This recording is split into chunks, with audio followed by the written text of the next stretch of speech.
हाल की स्थिति की जानकारी देने हेतु इस प्रेस वार्ता का आयोजन किया गया है। 29 अप्रैल को मणिपुर हाईकोर्ट ने, मैं कोई झिझक के बगैर कह सकता हूं, एक जल्दबाज फैसले के कारण यहाँ पर जातीय हिंसा और दो ग्रुपों के बीच में हिंसा की शुरुआत हुई। विगत 6 वर्षों से, जब से मणिपुर में भारतीय जनता पार्टी की सरकार आई, मणिपुर बंद, ब्लॉकेड, कर्फ्यू और हिंसा से मुक्त हो गया। नरेंद्र मोदी जी के नेतृत्व में भारतीय जनता पार्टी की मणिपुर सरकार, हमारे मुख्यमंत्री जी के नेतृत्व में इस डबल इंजन की सरकार ने विकास के सारे पैरामीटर्स में अभूतपूर्व सिद्धियां हासिल की। ये 6 साल मणिपुर के इतिहास में विकास और शांति के 6 साल के रूप में जाने जाते हैं।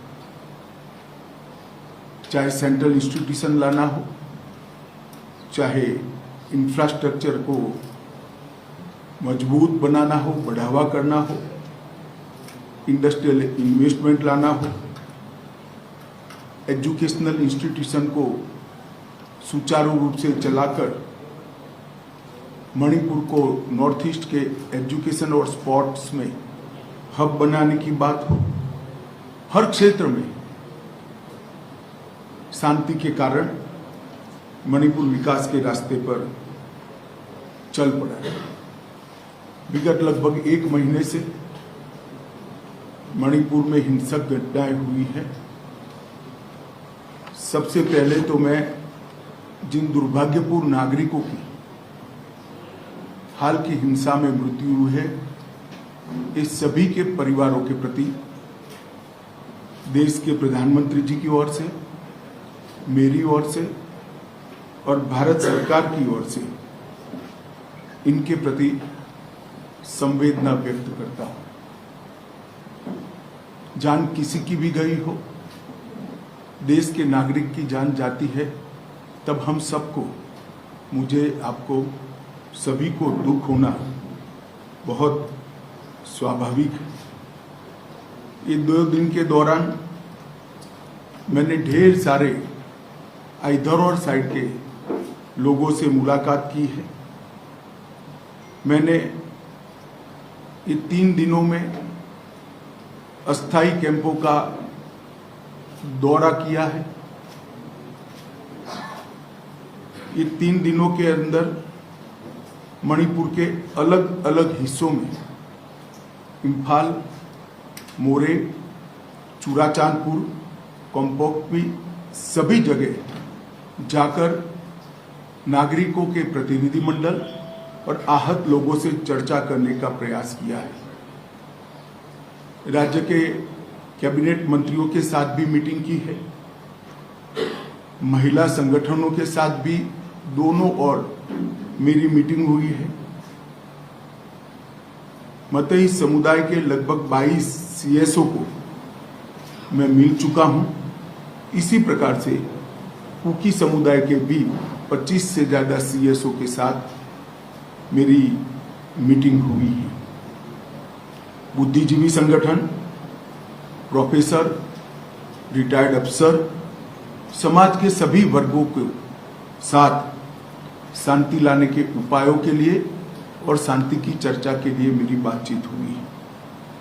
अलग अलग 11 पॉलिटिकल पार्टियों के नेताओं के साथ भी मेरी डिटेल चर्चा हुई है। ओलंपियंस और राष्ट्रीय खेलों में खेले हुए खिलाड़ियों से भी मेरी चर्चा हुई है और सभी पार्टी के चुने हुए प्रतिनिधियों से भी मेरी चर्चा हुई है। 2 राहत कैंपों में मैं गया। दोनों राहत कैंप में स्थिति का जायजा भी लिया है और अलग अलग स्तर के भारत सरकार और मणिपुर सरकार के अधिकारियों की, सिविल अधिकारियों की और सुरक्षा बलों की मीटिंग भी मैंने की है। हमने ढेर सारे फैसले भी किए हैं जो आज मैं बताना चाहूँगा। भारत सरकार विगत 1 महीने से चलती हुई हिंसा होने के कारण और हिंसा में किसकी जिम्मेदारी है, इस सभी की जांच के लिए हाईकोर्ट के चीफ जस्टिस स्तर के रिटायर्ड न्यायाधीश का न्यायिक आयोग गठित कर जांच करेगा और ये जांच भारत सरकार की ओर से कराई जाएगी। भारत सरकार मणिपुर के गवर्नर साहिबा की अध्यक्षता में एक शांति समिति का गठन करेगी जिसमें सभी का समावेश होगा। उद्योगपति भी होंगे, खिलाड़ी भी होंगे, राजनीतिक दलों के प्रतिनिधि भी होंगे, चुने हुए प्रतिनिधि भी होंगे और अलग अलग सिविल सोसाइटी ऑर्गेनाइजेशन के प्रतिनिधि भी सभी प्रकार के होंगे।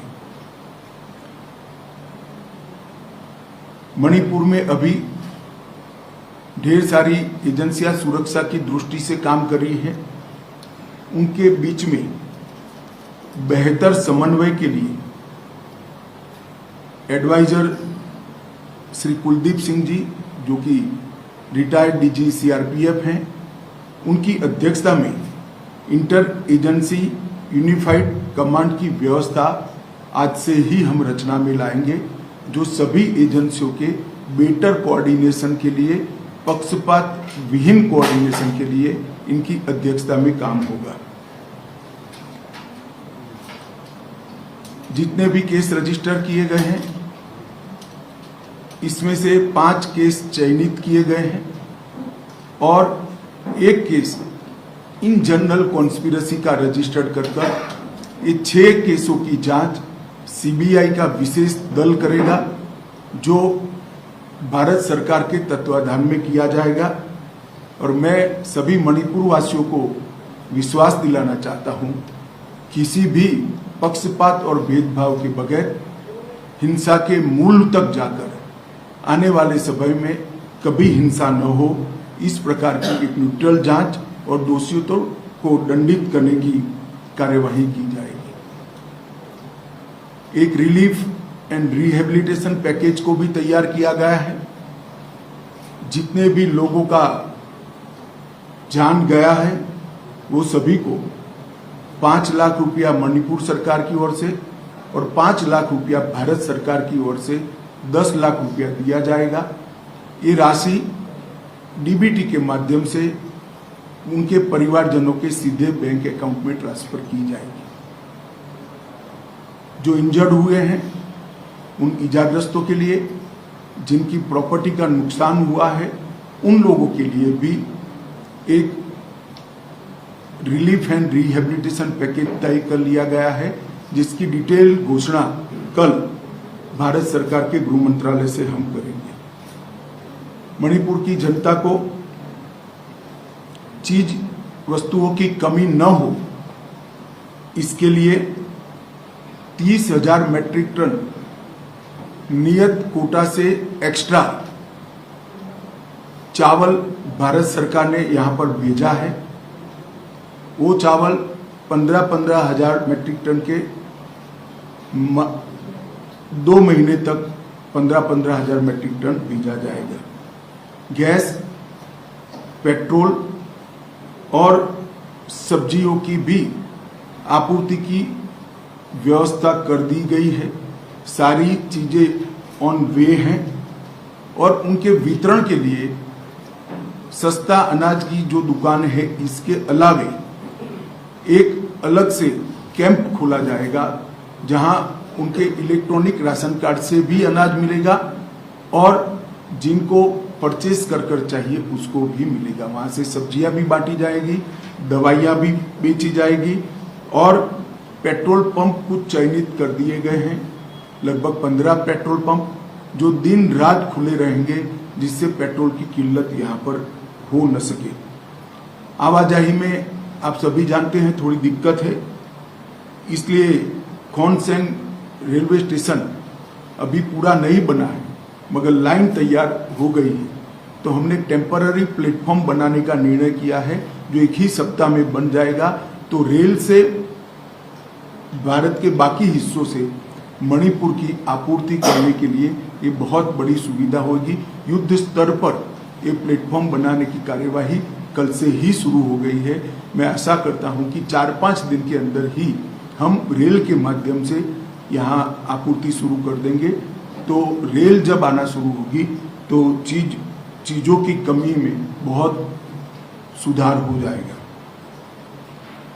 दोनों ओर लोग शिफ्ट हो गए, इसके कारण मेडिकल डॉक्टर की भी असुविधा विशेषकर कुकी भाइयों के क्षेत्र में हुई है। भारत सरकार ने 8 टीमें, जिसमें 20 डबल ग्रेजुएट डॉक्टर होंगे, वो डॉक्टरों के साथ उनकी टीमें भी होंगी।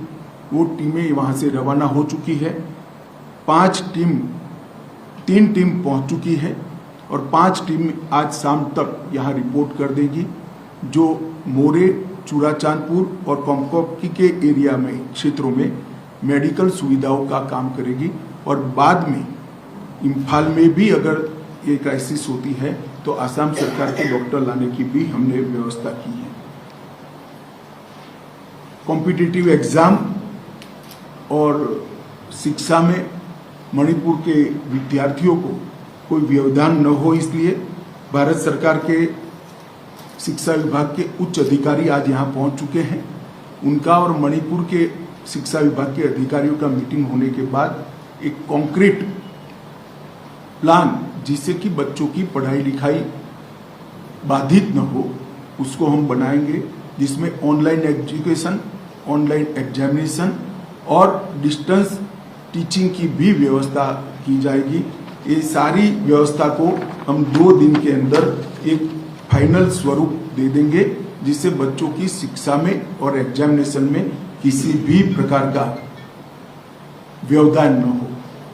कोर्ट में मणिपुर के कुछ हिस्सों से आने में तकलीफ है, हम हाईकोर्ट के साथ चर्चा कर रहे हैं। 3 जगह पे वर्चुअल माध्यम से अपीयर हो सके, इस प्रकार की व्यवस्था की है, करने जा रहे हैं हम। चूड़ाचांदपुर, मोरे और कोमकोकी में, जहां से मणिपुर हाईकोर्ट में सीधी अपनी बहस भी कर सकेंगे और हाईकोर्ट लिबरल तरीके से उनको जब तक स्थिति नॉर्मल नहीं हो जाती डेट भी दे पाएगी। इससे काम करने में काफ़ी सरलता होगी। आवाजाही की सरलता से के लिए ये तीनों क्षेत्रों से एक अस्थायी हेलीकॉप्टर यातायात की व्यवस्था भी हम करने जा रहे हैं, जो सिर्फ 2000 रुपया पर पर्सन के रेट से इन लोगों को एयरपोर्ट तक छोड़ देगा। और इंटरनल ट्रांसपोर्टेशन की भी व्यवस्था हेलीकॉप्टर के माध्यम से हम करेंगे। भारत सरकार और मणिपुर सरकार ने हेलीकॉप्टर सेवा का बाकी खर्चा भारत सरकार और मणिपुर सरकार उठाएगी, जैसे सुदूर क्षेत्रों में आवागमन में किसी भी प्रकार की कोई दिक्कत न हो।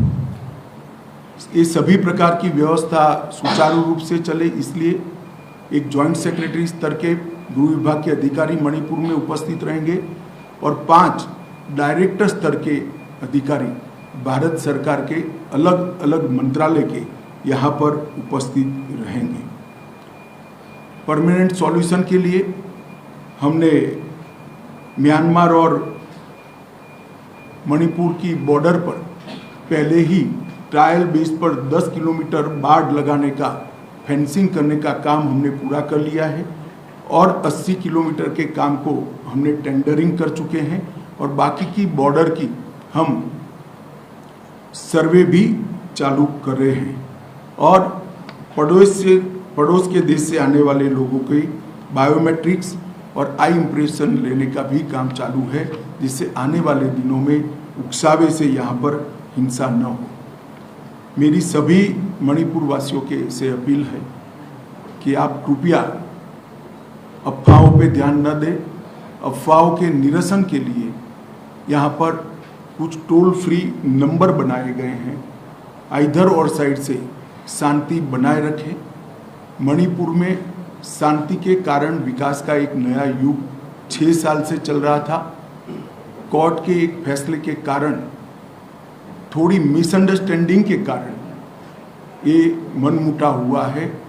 मुझे भरोसा है कि मणिपुर की जनता आपसी सद्भाव के साथ चर्चा कर जल्दी इसका निपटारा लाएगी। जहां तक केंद्र सरकार का सवाल है, मैं एक स्थिति स्पष्ट कर देना चाहता हूं। मैं सू ग्रुप वालों को भी एक कठोर संदेश देना चाहता हूं कि सू एग्रीमेंट का किसी भी प्रकार का वायोलेशन, किसी भी प्रकार का विचलन बहुत सख्ती से साथ लिया जाएगा और वो समझौते के भंग के रूप में लिया जाएगा।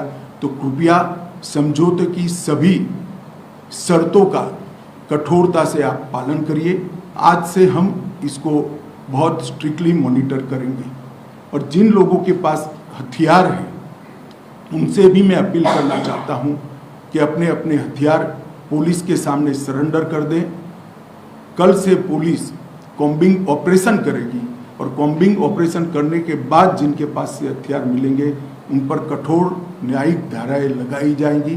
तो मेरा सभी से अपील है कि जिनके पास हथियार हैं वो सभी लोग पुलिस के सामने अपने हथियारों को सरेंडर कर दें। मैं सभी सिविल सोसाइटी ऑर्गेनाइजेशन से भी निवेदन करना चाहता हूं कि अफवाहों पर ध्यान न दें। समय शांति बनाने का है, समाज के अंदर सद्भावना बढ़ाने का है और जिस काम के लिए आप लोगों ने ऑर्गेनाइजेशन बनाया है, मैं मानता हूं वो काम यही है। तो आप लोग कृपया दोनों साइड से शांति बनाने का, चर्चा का और सद्भाव बढ़ाने का माहौल बनाए, ऐसी मेरी आप सबसे विनती है। धन्यवाद। एक आराम से करिए, बैठ कर करिए।